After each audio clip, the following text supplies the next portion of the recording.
Welcome to The Gavel, your weekly Denver City Council wrap-up. Here's what happened this week.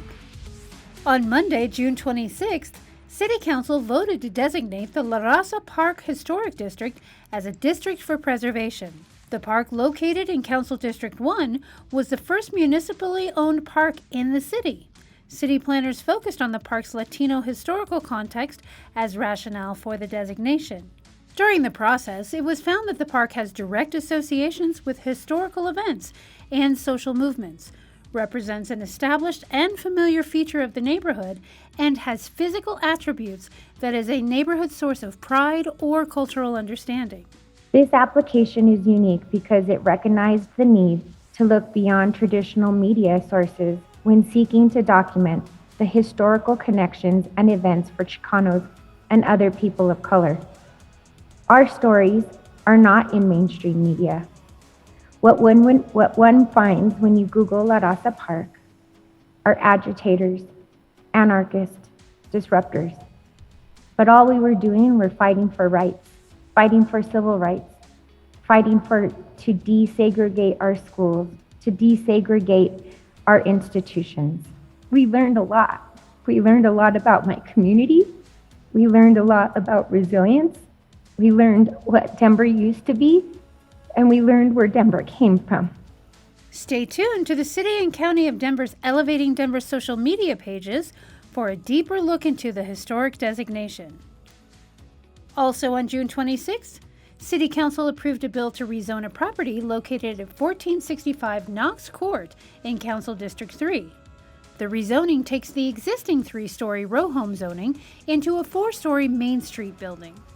The existing homes are affordable Section 8 housing. However, the new developer plans to keep the new housing being built as affordable as well. This rezoning is in the public interest by advancing the goals of Blueprint Denver and the West Area Plan by enabling the land to develop with higher density affordable housing in a transit-rich location with excellent proximity to goods and services, including Paco Sanchez Park, Corky Gonzalez Library, bike paths, schools, and other supportive services for families. On Wednesday, June 28th, the Safety, Housing, Education, and Homelessness Committee sent to the full City Council the opportunity for some Denver residents to receive direct cash assistance. The Denver Office of Immigrant and Refugee Affairs is partnering with the Impact Charitable for the Basic Cash Assistance for Households program. $3 million in American Rescue Plan Act funds will be available through June 20th, 2024. The goal of the program is to support families directly impacted by COVID-19 by providing a one-time payment to the head of the household who is ineligible for federally funded benefits. Other requirements to be eligible for the program are populations based on residence in a qualified census tract, households with at least one child 17 years of age or younger, or people experiencing housing or food insecurity. We did some listening sessions with the screeners of the Denver Left Behind Worker Fund. And so those needs came up as continued needs that you mentioned, but others along the lines of the basic needs that we've identified here, which is why we wanted to bring this before this committee. If the bill is passed by the full council, eligible residents could receive at least $1,000, and some could receive an extra $500 based on factors related to inability to address public needs. 1,800 to 2,200 applicants are expected.